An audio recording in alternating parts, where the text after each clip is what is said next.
할렐루야. 네. 오늘 이 좋은 날, 정말 주님께서 주신 말씀으로 하나님의 은혜로 여러분들의 마음과 또 심령이 채워지기를 소망합니다.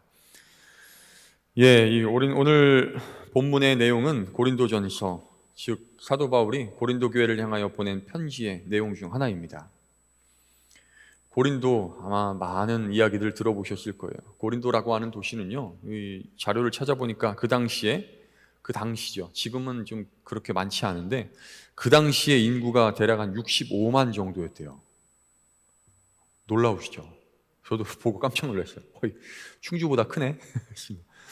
많은 노예와 일반인들이 살아가는 큰 도시였습니다. 항구 도시다 보니까 그 일대, 지역 일대에 많은 사람들이 경제적으로 오고 가고 물건도 오고 가고 사람도 오고 가는 아주 중요한 도시였다고 합니다. 그렇게 큰 도시다 보니까 그곳에는 우상을 섬기는 신전들이 굉장히 많았대요. 들어보셨을 거예요. 여러 우상들이 있었는데 그 중에 비너스 여신 혹은 아프로디테 여신이라고 하는 그 여신을 섬기는 신전이 있었습니다. 근데 그 신전이 어떤 신전이었냐면 그들의 예배 방법, 숭배 방법이 굉장히 독특해요. 말씀드리기가 굉장히 민망합니다. 그들의 예배 방법, 숭배 방법이요, 남자와 그 자리에 있었던 여사제들과의 성행위로 숭배의 방법을 사용했다고 해요. 어이가 없으시죠? 저도 좀 어이가 없더라고요. 그러다 보니까 그 당시에 이게 속된 표현을, 그러니까 막말로 얘기하면 나 예배 드렸어 하면 그곳 여사제하고 성행위했어, 이런 뜻인 거예요. 참 말씀드리기도 민망하네요. 이 정도의 도시입니다. 상상이 되실 거예요.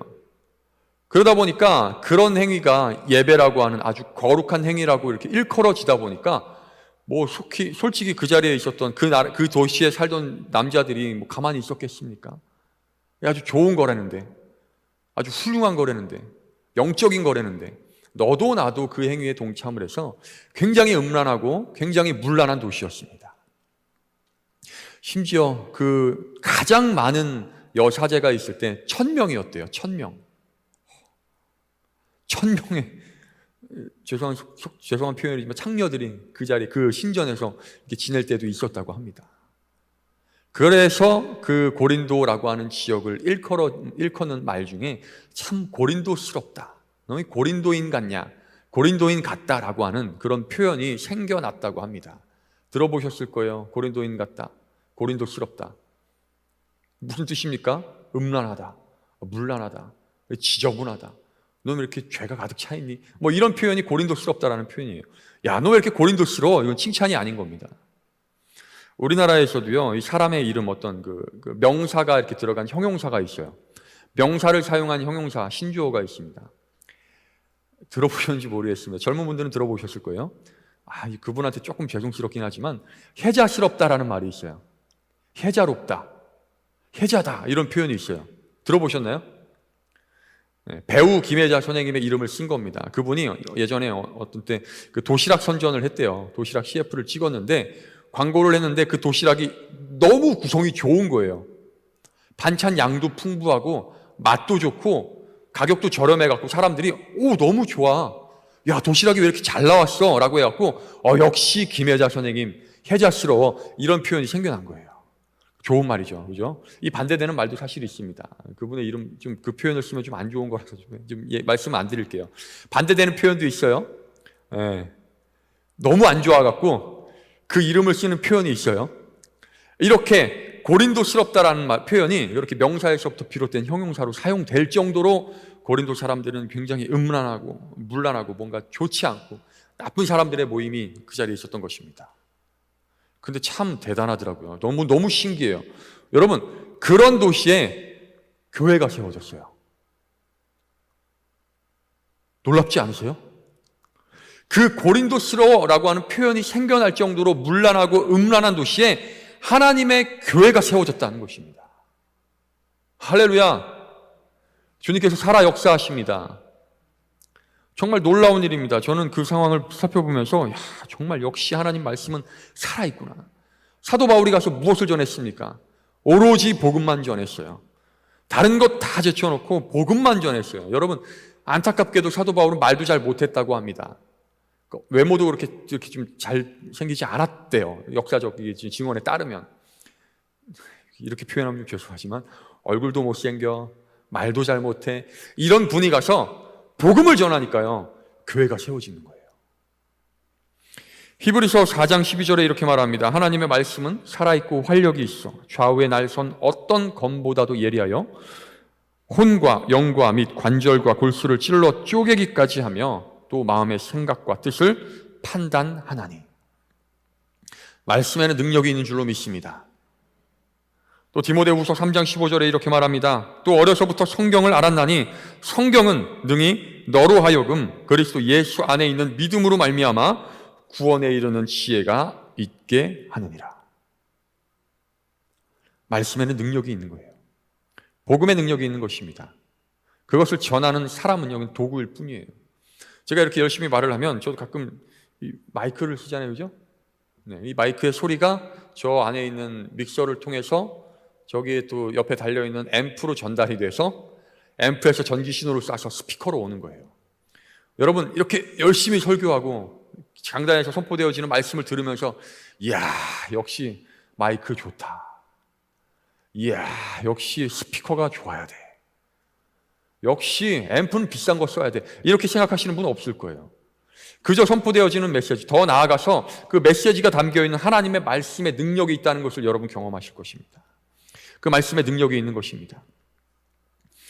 이 3층 서기실의 암호라고 하는 책을 쓴 태영호 영국 전 공사, 북한 공사였어요. 우리나라로 넘어왔죠. 목사님께서도 설교 시간에 한 2번 정도 이렇게 언급을 하셨는데, 여러분 봉숙교회, 평양의 봉숙교회 얘기 들으셨지 않습니까? 그 가짜 신자로 다 가득 채워놨대요. 그러니까 그 나라도, 우리나라도, 우리 북한도 종교의 자유가 있다, 여러분 보세요 하고 가짜 교회를 세워놓고 거기에 그 공산주의 사상으로 똘똘 뭉쳐진 집안의 여자들로 가득 채워놨대요. 그 사모님들로. 그러니까 절대로 하나님의 말씀에 넘어가지 않을 만한 사람들로 가득 채워놓은 거예요. 그랬더니 그렇게 채워놓으니까 사람들이요, 가기 얼마나 싫겠어요. 귀찮아. 예배 시간마다 가야 돼. 아이, 짜증나. 그래가지고 처음에는 이렇게 빠졌대요. 그래서 출석부를 가지고 출석 체크를 했답니다. 누구 왜 안 나왔어? 전화해. 왜 빠졌어? 이렇게 좀 질책도 하고 이랬다고 합니다.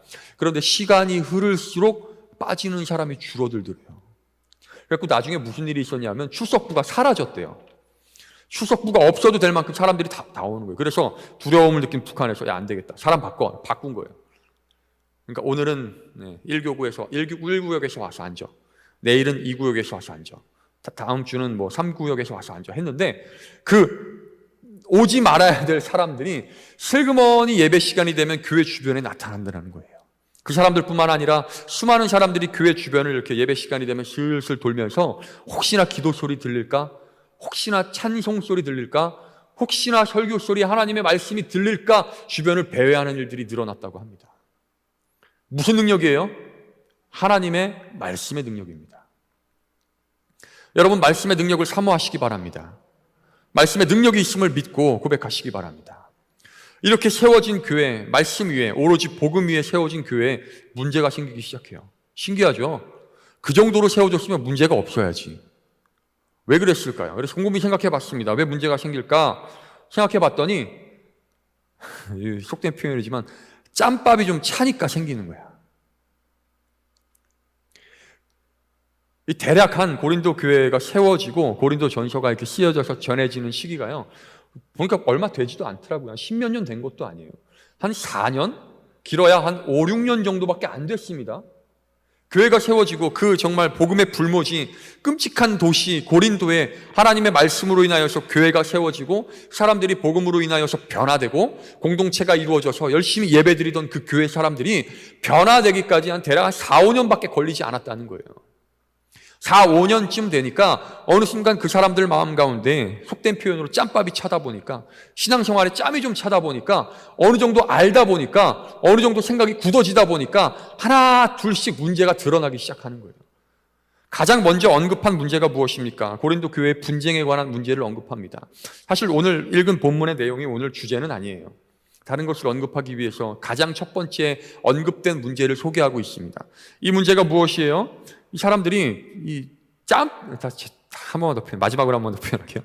짬밥이 차니까요, 사람들이 구분하기 시작하는 거예요. 너 어느 라인이야? 너 라인이 어디야? 너 소속이 어디야? 이렇게 불분명한 소속을 분명하게 하려고 이렇게 좀 강요했던 것 같아요. 나는 바울 라인이야. 나는 아볼로 라인인데? 그럼 너랑 나랑은 친해질 수 없어. 또 그러다 보니까 야, 무슨 소리야? 바울하고 아볼로는 짝퉁이야.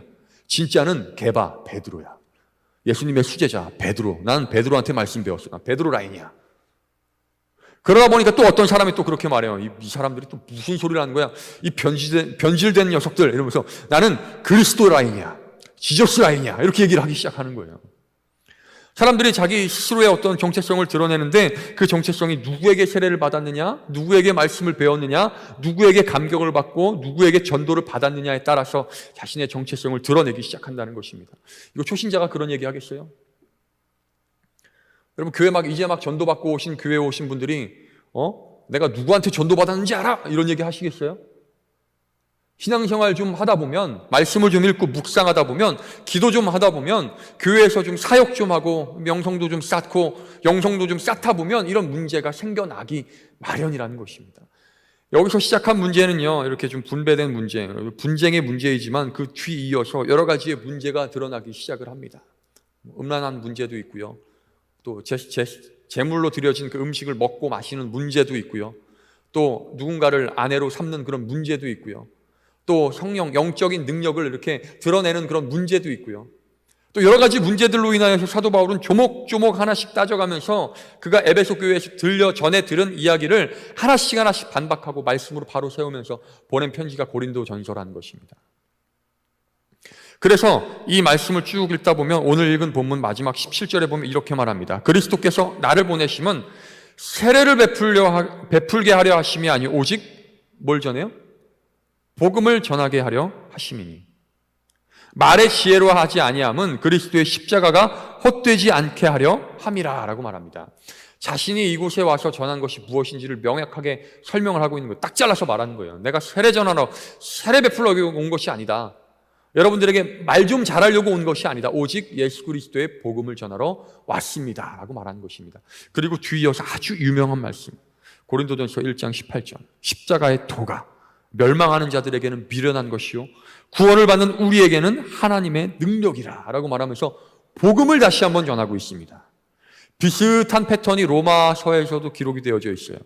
내가 너희들에게 복음 전하기를 원하노니 라고 말하면서 예수 그리스도의 복음이 어떤 것인지를 로마서 편지 초반에 서론에 그 말씀들을 기록하고 있습니다. 말씀드렸다시피 고린도 교회에서도 이미 세워진 교회예요. 잘 세워진 교회입니다. 로마 교회도 잘 세워진 로마 교회예요. 그런데 이미 세워진 교회, 이미 복음을 알고 잘 배웠던 그 사람들에게 다시 복음을 전하는 이유가 무엇일까요? 새신자가 너무 많이 늘어나서? 사람들이 다 까먹었을까 봐? 아니요. 교만해져서 그렇습니다. 십자가 복음의 의미를 처음에는 여러분 그 복음의 감격 기억나세요? 저도 요새 자꾸 좀 흐릿해지는데 예수 그리스도의 복음으로 제 심령이 그냥 막 진짜 칼로 찔러서 쪼개는 것과 같은 경험을 했던 그 생각이 좀 흐려졌어요. 요즘엔 좀 흐려졌어요.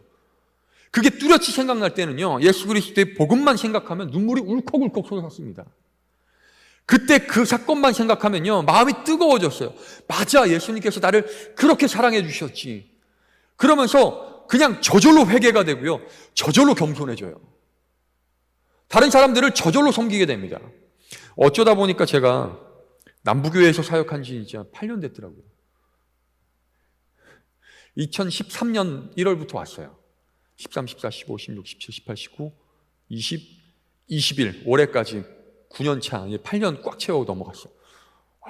그러다 보니까 제가 저기 막내 전도사부터 시작해가지고 한 분씩 보내드리면서 잠깐 나갔다 오면서 어느 순간 담임 목사님 다음이에요, 제가. 네, 목회자로는 담임 목사님 다음이에요. 굉장하지 않습니까? 한 분씩 보내드렸어요. 그러다 보니까 요즘 무슨 생각이 드는지 아십니까, 여러분? 죄송해요. 좀 교만한 마음인데, 내가 이 짬밥 돼서, 마지막으로 한 번 더 표현할게. 내가 이 짬밥 돼서 이거 해야 돼? 내가 이 정도 수준 돼가지고, 내가 이렇게까지 움직여야 돼? 라는 생각이 자주 들더라고요. 여러분, 여기서부터 문제가 시작되는 겁니다. 예수 그리스도의 복음의 그 감격, 그 뜨거운 감격에 가득 차 있을 때는요, 제가 뭘 해도 상관없었어요. 그냥 하면 돼요. 섬기면 돼요.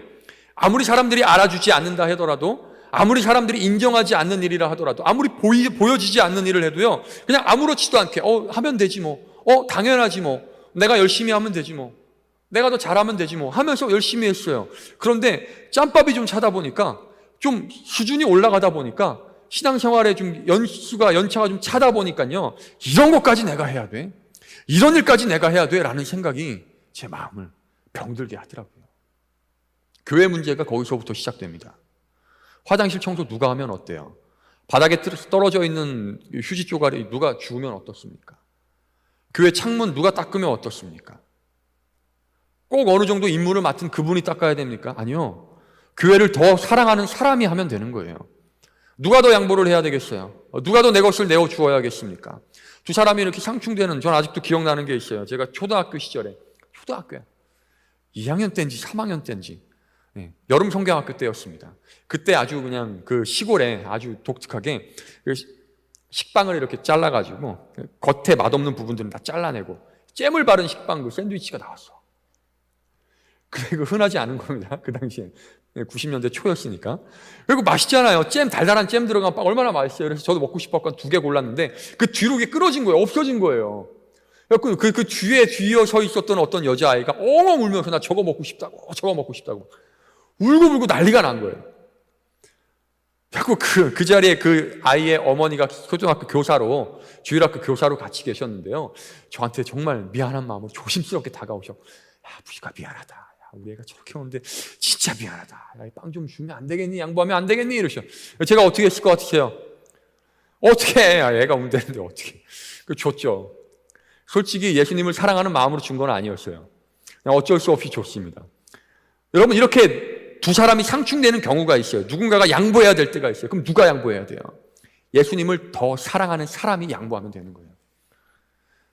교회 온 지 얼마 안 된 사람들, 젊은 사람들, 또 생각이 틀린 사람들, 상황 딱 봐갖고 더 편한 일, 이거 선택하는 게 아니라 예수님을 더 사랑하는 사람이 그 자리를 양보하고 뒤로 한 발짝 빠지면 아무런 문제가 일어나지 않습니다. 문제가 왜 일어납니까? 내 생각이 맞다고, 내가 옳다고, 내가 더 잘났다고 생각하니까 문제가 발생하기 시작하는 것입니다. 게바의 말이 옳다, 바울의 말이 옳다, 아니다, 아볼로의 말이 옳다, 무슨 소리냐, 예수 그리스도가 정통이다라고 말하는 사람이 생겨나니까 이 교회에 문제가 생겨나기 시작했다는 것입니다. 그래서 사도 바울은요, 다시 한번 그 고린도 교회에 복음을 전하는 거예요. 십자가의 도가 멸망하는 자들에게는 미련한 것이요, 구원을 받는 우리에게는 하나님의 능력이라라고 말하면서 무엇을 중점으로 이야기하냐면 지혜롭고 미련한 것에 초점을 맞춰서 복음을 설명하기 시작합니다. 기록된 바 내가 지혜 있는 자들의 지혜를 멸하고 총명한 자들의 총명을 폐하리라. 좀 배웠다 하는 사람들 무너뜨리신다는 것입니다. 좀 안다 하는 사람들, 이해했다 하는 사람들, 공부했다 하는 사람들을 무너뜨려 버리시겠다는 거예요. 지혜 있는 자가 어디냐, 선비가 어디 있느냐, 이 세대의 변론가가 어디 있느냐. 아무래도 사도 바울의 좀 말 잘 못하는 심정이 담겨있는 이야기가 아닐까 싶습니다. 변론가가 어디 있느냐?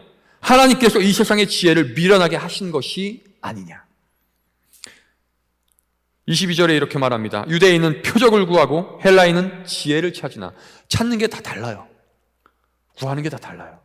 그러나 우리는 십자가에 못 박힌 그리스도를 전하니 유대인에게는 거리끼는 것이요 이방인에게는 미련한 것이로되 오직 부르심을 받은 자들에게는 유대인이나 헬라인이나 그리스도는 하나님의 능력이요 하나님의 지혜니라. 자, 여러분 어디에 속하시겠습니까? 지혜로운 자에 속하시겠습니까? 미련한 자에 속하시겠습니까? 세상 사람들이 말하는 지혜로운 자에 속하지 마시고 세상 사람들이 말하는 미련한 자에 속하시기 바랍니다. 그러나 반대로 하나님께서 말씀하시는 지혜로운 자에 속하시고요, 하나님께서 말씀하시는 미련한 자에는 속하지 않게 되시기를 소원합니다. 그것은 어디에 있습니까? 복음에 있는 거예요. 예수 그리스도의 복음. 예수 그리스도의 복음. 그 복음이 무엇일까요? 예수님께서 날 위해 죽으셨다는 거예요. 한번 가슴에 손을 딱 얹으시고 한번 얘기했으면 좋겠어요. 예수님께서, 다시 한번 할게요. 한번 치면서 할게요. 예수님께서 날 위해 죽으셨습니다. 어떻게 감동이 좀 오십니까? 전하는 자가 좀 부족해도 그 말씀 자체로 감동받으시기 바랍니다. 한 번만 더 해볼게요. 예수님께서 날 위해 죽으셨습니다. 여러분, 그 사실을만 기억하고 이 땅 가운데에서 지혜로운 자로 승리하시기 바랍니다. 이게 무뎌지면 무뎌질수록, 이게 가려지면 가려질수록 문제가 심각해져요. 여러분, 베드로가 예수님과 함께 동행하면서 얼마나 자존감이 높아졌겠어요. 시골 어부로 평생 그냥 물고기만 잡고 살았는데 예수님께서 딱 너는 날 따라오라, 사람을 낚는 어부가 되게 하리라 하셨어요. 그리고 데리고 다니시는데 가장 중요한 곳까지도 데리고 가신 제자가 베드로 아니었어요? 나이도 제일 많고 가장 많이 따라다니고 예수님의 말씀을 귀에서 경청하고 또 심지어 예수님께서 야, 지혜롭도다라고 말씀하실 정도로 칭찬해 주신 사람이 베드로였어요. 그 마음에 어떻게 해요? 저처럼 아마 교만함이 싹트기 시작할 거예요. 싹트기 시작할 거예요. 예수님의 오른팔은 나야. 가장 가까운 사람은 나야. 그런 마음을 가지면서 살다 보니까 예수님께서 나 이제 장차 십자가 질 거야 라고 하늘의 말씀을 전하실 때 베드로가 뭐라고 말합니까? 결단코 예수님께서 그런 일이 없도록 제가 지키겠습니다 라고 말합니다. 심지어 칼까지 뽑아서요. 그런데 예수님께서는 사탄아 물러가라 라고 말씀하시면서까지 그 말이, 그 생각이, 그 판단이 틀렸다라고 말씀하셨어요. 이 생각이 언제 무너졌습니까? 예수님께서 채찍질 당하실 때 그 자리에 있었던 베드로가 3번을 부인한 후에 무너지는 거예요. 산산조각이 났습니다. 박살이 나버렸어요. 자신만만했는데 난 결코 모든 제자가 다 예수님을 떠나도 나는 떠나지 않겠습니다. 다 배신해도, 다 부인해도 난 예수님 떠나지 않겠습니다. 왜요? 자꾸 쓰네, 죄송합니다. 짬밥이 있으니까.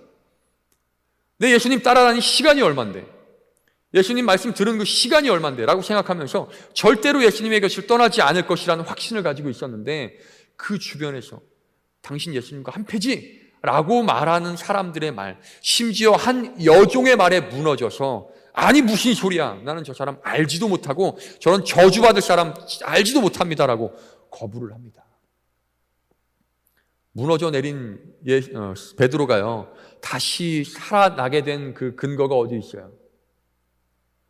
다시 회복된 근거, 예수님께서 찾아오셔서 모든 것을 용서해 주시고 다시 손을 잡아주셨을 때 그 감격 한번 생각해 보세요.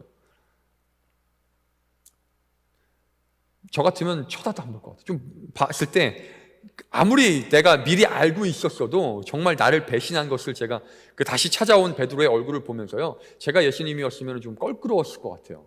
좀 옛날처럼 친하게 지내지는 못했을 것 같아요. 말도 못하고 그냥 서로 그래 왔어? 먹어.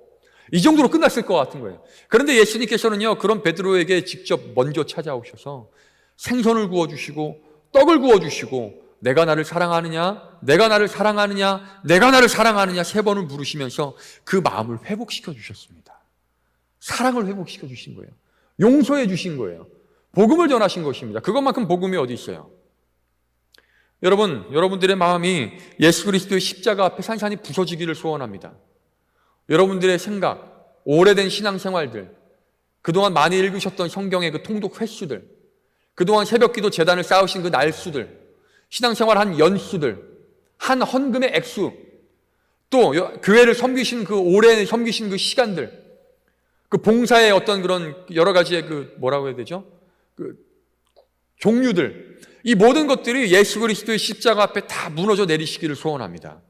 그리고 다시 주님 앞에 여러분들의 심정이요, 오로지 주님만 바라보면서 회복되어지시기를 원합니다. 말씀으로 회복되어질 때 문제가 해결되는 거예요. 베드로는 그 이전에 예수님께서 찾아오시기 전에는 그냥 물고기나 잡고 살아야지 돌아갔어요. 예수님께서 다시 찾아오셔서 복음으로 회복시켜 주시지 않았다면 영원히 물고기 잡으면서 그 인생 끝났을 것입니다.